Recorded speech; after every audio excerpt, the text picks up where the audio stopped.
Hello my dear friends, कैसे हैं। आज का वीडियो लेकर आया हूं कक्षा 5 के स्टूडेंट्स के लिए। विषय है पर्यावरण अध्ययन।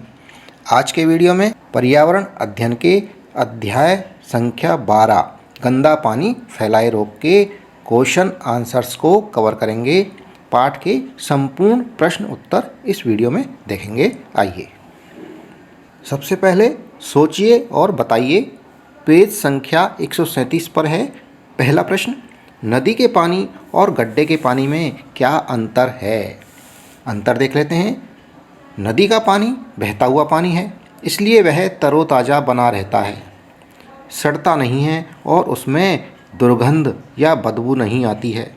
जबकि गड्ढे का पानी ठहरा हुआ पानी है। गड्ढे में पानी है, रुका हुआ पानी है, वो वहाँ उसको आने जाने के लिए कोई जगह ही नहीं है, इसलिए सड़ने के कारण उसमें दुर्गंध आने लग जाती है और उसमें कीड़े मकोड़े व मच्छर पैदा हो जाते हैं। दूसरा प्रश्न, आपके आसपास कहाँ कहाँ पर ठहरा हुआ पानी आप देखते हैं। तो बच्चों, आसपास में हम कहाँ कहाँ पर पानी देख सकते हैं। हम अपने आसपास गड्ढों में, तालाबों में और नालों में ठहरा हुआ पानी देखते हैं। पानी भरा रहता है सड़क पर। मान लीजिए थोड़ा सा गड्ढा है तो उसमें कोई बारिश हो गई, उसमें पानी भरा रहता है। तीसरा प्रश्न, गड्ढों के पानी में दुर्गंध क्यों आती है। उत्तर, गड्ढों का पानी ठहरा हुआ पानी होता है जो सड़ने लगता है, जिससे गड्ढों के पानी में दुर्गंध अर्थात बदबू आने लग जाती है। चौथा प्रश्न, नदी या नहर के बहते पानी से दुर्गंध क्यों नहीं आती है। उत्तर, नदी या नहर का पानी बहता हुआ होता है, जिससे पानी सड़ता नहीं है, इसलिए नदी और नहर के पानी में दुर्गंध नहीं आती। पेज संख्या 138 पर है। देखिए और बताइए। पहला प्रश्न है, गड्ढे के पानी से भरे गिलास में क्या दिख रहा है। एक गड्ढे में से पानी भरिए जो सड़ा हुआ है, उसमें देखिए तो आपको उसमें कीड़े मकोड़े और मच्छर दिखेंगे। तो यहाँ उत्तर हो गया, गड्ढे के पानी से भरे गिलास में कीड़े मकोड़े और मच्छर दिख रहे हैं। दूसरा प्रश्न, क्या इनमें छोटे छोटे जीव या कीड़े दिखाई दे रहे हैं। उत्तर, हाँ, इसमें छोटे छोटे जीव व कीड़े दिखाई दे रहे हैं। पेज संख्या 138 पर सोचिए और बताइए। पहला प्रश्न, मोहित को मलेरिया क्यों हुआ। उत्तर, मोहित रोज शाम को बगीचे में खेलने जाता है। यहाँ भारी तादाद में मच्छर हैं। मच्छरों के काटने से उसे मलेरिया रोग हुआ होगा। दूसरा प्रश्न है, सोचिए और बताइए में। पेज संख्या 138 पर मलेरिया रोग के लक्षण कौन कौन से हैं। उत्तर, तेज बुखार, तेज ठंड लगना, खूब पसीना आना, उल्टी आना और शरीर का तापमान कम होना आदि मलेरिया के लक्षण हैं। पेज संख्या 138 पर है, पता कीजिए। पहला प्रश्न, मलेरिया कौन से मच्छर के काटने से होता है। मादा एनाफ्लीस मच्छर के काटने से मलेरिया होता है। पेज संख्या 139 पर है। सोचिए और बताइए। पहला प्रश्न, मच्छरों पर नियंत्रण रखने के लिए कौन कौन से उपाय करने चाहिए। उत्तर, मच्छरों पर नियंत्रण रखने के लिए निम्न उपाय करने चाहिए। पहला उपाय है, आसपास नालियों, गड्ढों, टंकियों, गमलों आदि में पानी को इकट्ठा नहीं होने दें। दूसरा, अपने आसपास साफ सफाई का पूरा ध्यान रखें। तीसरा, हर सप्ताह टंकी, कूलर, फ्रिज, बैरल के पानी को बदलें या खाली करें। बैरल यानी ड्रम। चौथा, समय समय पर दवाइयों का छिड़काव कराएं। दूसरा प्रश्न है, खुला पानी कहाँ कहाँ पर एकत्रित होता है। इकट्ठा पानी कहाँ हो जाता है। खुला पानी गड्ढों में, नालों में, टंकियों में, गमलों में, तालाब में एकत्रित होता है। तीसरा प्रश्न, क्या इस पानी पर मच्छर पनपते हैं। उत्तर, हाँ, इस पानी पर मच्छर पनपते हैं। जो ठहरा हुआ पानी है उसमें मच्छर पनप जाते हैं। चौथा प्रश्न, किसी डॉक्टर, नर्स या अन्य स्वास्थ्यकर्मी से रोगों से बचाव वाले पोस्टर एकत्रित करें और कक्षा में इन पर चर्चा करें कि स्वस्थ रहने के लिए क्या करना चाहिए और क्या नहीं करना चाहिए। उत्तर, आप रोगों से बचाव वाले पोस्टर अपने पास की डिस्पेंसरी या अस्पताल से एकत्रित कर सकते हैं। उदाहरण के लिए हम यहाँ पोस्टर दे रहे हैं, आइए आपको बताते हैं। सबसे पहला पोस्टर है, सरकारी पोस्टर है, जिसमें देखिए क्या क्या लिखा हुआ है। क्या घर के आसपास मलेरिया के मच्छर पनप रहे हैं? तो यहाँ आपको मिलेगा कफ कपी के साथ तेज़ बुखार हो रहा है, युवती के साथ उल्टी दस्त हो रहे हैं और सर दर्द हो रहे हैं। फिर नीचे लिखा हुआ है तुरंत जांच कराएं। बचाव के उपाय भी दे रखे हैं और मच्छर भी दे रखा है, मच्छर की तस्वीर दे रखी है, एनाफ्लीस मच्छर की, जिससे मलेरिया होता है। बचाव के उपाय हैं, आसपास पानी जमा ना होने दें। दूसरा, ऐसे कपड़े पहने जो शरीर के अधिकतर हिस्से को ढक सकें। तीसरा, कूड़ेदान की हर रोज़ सफाई करें। चौथा, घर की खिड़की दरवाज़ों में तुलसी के पौधे लगाएं। पाँचवा, मच्छरों के आने वाले सभी रास्ते को ब्लॉक कर दें। छठा, मच्छरदानी का इस्तेमाल करें। देखिए, चर्चा करेंगे इन पोस्टरों को देख के और फिर इन सारे पॉइंट्स को हम लिखेंगे। पहला पोस्टर तो ये हो गया। दूसरा पोस्टर आपको बताता हूँ। ये दूसरा पोस्टर है, मच्छरों से बचें, पानी न जमने दें। मलेरिया और डेंगू से बचने के लिए मच्छरदानी का प्रयोग करें। ये राज्य स्वास्थ्य समिति बिहार का पोस्टर है। तीसरा पोस्टर और देख लेते हैं, डेंगू, मलेरिया व अन्य वेक्टर जनित रोगों से बचाव। ये स्वास्थ्य एवं परिवार कल्याण विभाग छत्तीसगढ़ का सरकारी पोस्टर है। मैं खुद को मलेरिया, डेंगू और अन्य वेक्टर जनित बीमारियों से रखता हूँ सुरक्षित। आप भी अपनी और परिवार की सुरक्षा सुनिश्चित करें। कैसे करेंगे?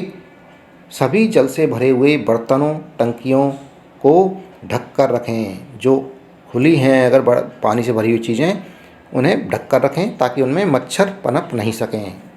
फूलदानी, बाल्टी, टायर आदि में पानी को जमा ना होने दें। तीसरा, ऐसे कपड़े पहने जो आपके हाथों और पैरों को ढकें।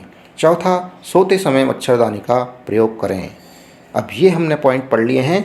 अब हम चर्चा करते हैं कि मलेरिया से, मच्छरों से बचने के क्या क्या उपाय हमने अभी देखे हैं। अगला पोस्टर है, इसे देखिए, यहाँ लिखा हुआ है, छोटा डंक बड़ा खतरा। मलेरिया, डेंगू एवं चिकनगुनिया के खिलाफ लड़ाई में सहयोग दें। स्वस्थ रहने के लिए हम अब निम्न प्रकार से चर्चा कर सकते हैं। जो पोस्टर हमने देखे हैं उनमें से हम सारी उपाय लिखेंगे यहाँ। पहला है, बीमारियों से बचने के लिए हमें आसपास साफ सफाई रखनी चाहिए। कोशिश करें कि ना तो हम गंदगी फैलाएं, ना ही दूसरों को फैलाने दें। दूसरा, घर के खिड़की दरवाज़ों में तुलसी के पौधे लगाएं। अभी हमने ये पोस्टर में देखा है। तीसरा, सभी जल से भरे बर्तनों जैसे कंटेनरों, टंकियों को ढककर रखें। चौथा, ऐसे कपड़े पहने जो पूरे शरीर को ढक सकें। हमने अभी पोस्टर में देखा है, ये लाइन लिखी हुई थी। पांचवी लाइन है, सोते समय मच्छरदानी का उपयोग करें। छठी लाइन है, हमारे आसपास पानी को इकट्ठा नहीं होने दें। सातवां है, फूलदान, टायर, बाल्टी में पानी को जमा नहीं होने दें। आठवीं लाइन, मच्छरों को ख़त्म करने के लिए समय समय पर दवाइयों का छिड़काव करें। नौवीं लाइन है, मच्छरों से बचाव के लिए मच्छर निरोधक उत्पादों तथा मच्छरदानी को काम में लें। 10वां, मच्छरों से बचाव के लिए दरवाज़ों व खिड़कियों पर जाली वाले किवाड़ भी लगवाएं। 11वां, दूषित और बासी भोजन और दूषित जल को उपयोग में ना लें। ये सारे पॉइंट्स हैं। इनमें से कुछ पॉइंट्स हमने, जो हमको याद हैं, वो लिख दिए। कुछ पॉइंट्स पोस्टरों में से हमने लिए हैं। सारणी देखिए और बताइए। पेज संख्या 139 पर है। यहाँ सारणी को देखते हैं पहले। पीलिया, यहाँ रोग का नाम दिया हुआ है, पीलिया। रोग फैलने के कारण क्या हैं पीलिया के? दूषित जल एवं भोजन। दूषित जल और भोजन से पीलिया रोग होता है। रोग के लक्षण क्या होते हैं? सफ़ेद रंग की दस्त, मूत्र पीला आता है, आँखों और नाखून का पीला होना और उल्टियाँ होना। ये पीलिया रोग के लक्षण हैं। रोग फैलने का कारण क्या है? दूषित जल एवं भोजन। दूसरा रोग है अतिसार। अतिसार किस कारण से होता है? दूषित जल पीने से और दूषित भोजन करने से। रोग के लक्षण क्या हैं? दिन में 4 से 5 या ज़्यादा दस्त होना, पेट में मरोड़े आना, जीभ और होंठ सूखना, पेशाब कम आना। ये अतिसार रोग के लक्षण हैं। अतिसार रोग के फैलने के कारण क्या हैं? दूषित जल पीना और दूषित को भोजन को करना। साफ पानी अगर नहीं पिएंगे, गंदा पानी पिएंगे और गंदा भोजन, बासी भोजन करेंगे, तब अतिसार रोग होने का खतरा है। तीसरा रोग है कृमि रोग। कृमि रोग भी होता है दूषित जल और भोजन से। इसके लक्षण क्या हैं? भूख कम लगना, चेहरे पर पीलापन, पेट में दर्द रहना। चौथे रोग का नाम है पोलियो। सबसे पहले रोग का नाम था पीलिया और चौथे रोग है पोलियो। दूषित जल एवं भोजन से ये पोलियो होता है। रोग के लक्षण हैं बुखार का रहना, सिर में दर्द रहना, जुखाम, उल्टियाँ, हाथ पैर में अकड़न, बाद में पैरों में लकवा आ जाना। ये हमने सारणी देख ली है। अब इसके आधार पे प्रश्न पूछे गए हैं, उन प्रश्नों के उत्तर देने हैं। पहला प्रश्न है सारणी के आधार पे दूषित जल और भोजन से कौन कौन से रोग होते हैं। तो दूषित जल और भोजन से 4 रोग हमने अभी पढ़ लिए। देखिए, पीलिया, अतिसार, कृमि रोग और पोलियो, ये 4 रोग हैं जो दूषित जल और भोजन से होते हैं। हम उत्तर में लिख देंगे पीलिया, अतिसार, कृमि रोग, पोलियो आदि रोग दूषित जल और भोजन से होते हैं। दूसरा प्रश्न है आप कैसे पहचानोगे कि किसी को पीलिया हुआ है। पीलिया रोग के लक्षण देख लेते हैं। पीलिया रोग के लक्षण हैं सफ़ेद रंग की दस्त, मूत्र पीला आना, आँखों और नाखून का पीला होना और उल्टियाँ आना। तो उत्तर में भी बिल्कुल ऐसे कैसे ही लिखना है। यदि किसी व्यक्ति को सफ़ेद रंग की दस्त हो, पीला मूत्र आए, आँखों और नाखून पीले हो जाएं और उल्टियाँ हों तो समझ लेना चाहिए कि उस व्यक्ति को पीलिया हुआ है। तीसरा प्रश्न है बुखार के साथ साथ हाथ पैर में अकड़न किस रोग के होने के संकेत करते हैं। सारणी देखते हैं। बुखार के साथ साथ अकड़न, हाथ पैरों में अकड़न किस में होगी? पोलियो में। चौथे नंबर पर है पोलियो। तो बुखार रहना, सिर दर्द का होना, जुखाम, उल्टियाँ, हाथ पैर में अकड़न, बाद में पैरों में लकवा होना, ये लक्षण हैं पोलियो के। बुखार के साथ साथ हाथ पैरों में अकड़न पोलियो रोग होने का संकेत करते हैं। पेज संख्या 139 पर हैं, पता कीजिए। पहला प्रश्न देखेंगे आपके आसपास कोई बीमार व्यक्ति है तो उसे क्या क्या तकलीफ़ है। उत्तर हमारे आसपास जो बीमार व्यक्ति हैं उसे पीला मूत्र, सफ़ेद रंग का दस्त, उल्टियाँ आना तथा आँखें और नाखून पीले होना इत्यादि तकलीफ़ हैं। इसी से प्रश्न जुड़ा हुआ है दूसरा, उसके लक्षणों के आधार पर उसे कौन सा रोग हुआ होगा। जो बीमार व्यक्ति है उसे यदि पीला मूत्र, सफ़ेद रंग का दस्त, उल्टियाँ आना, आँखें और नाखून पीले होना है तो उसे कौन सा रोग हुआ होगा। अभी हमने सारणी देख ली, इन लक्षणों के आधार पर उसे पीलिया रोग है। बातचीत करके पता करिए कि डॉक्टर ने कौन सा रोग बताया है। उस बीमार व्यक्ति से बातचीत करके पता चला कि डॉक्टर ने उसे भी पीलिया रोग बताया है। प्रश्न संख्या 140 पर है, सोचिए और बताइए में। प्रश्न है आप घर पर पानी साफ़ करने के लिए क्या क्या करते हैं। उत्तर हम घर पर पानी साफ़ करने के लिए पानी को उबालते हैं या पानी को छानते हैं। आजकल आरओ आ गए हैं, फ़िल्टर मशीन आ गई है, उसके द्वारा भी पानी को साफ़ करते हैं। पेज संख्या 140 पर है, जाना समझा अब बताइए। प्रश्न पहला, डेंगू रोग कौन से मच्छर के काटने से उत्पन्न होता है। उत्तर डेंगू रोग एडिस मच्छर के काटने से उत्पन्न होता है। दूसरा प्रश्न है पानी को शुद्ध करने के लिए विभिन्न विधियों के नाम लिखिए। उत्तर पानी को शुद्ध करने की विधियां निम्न प्रकार हैं।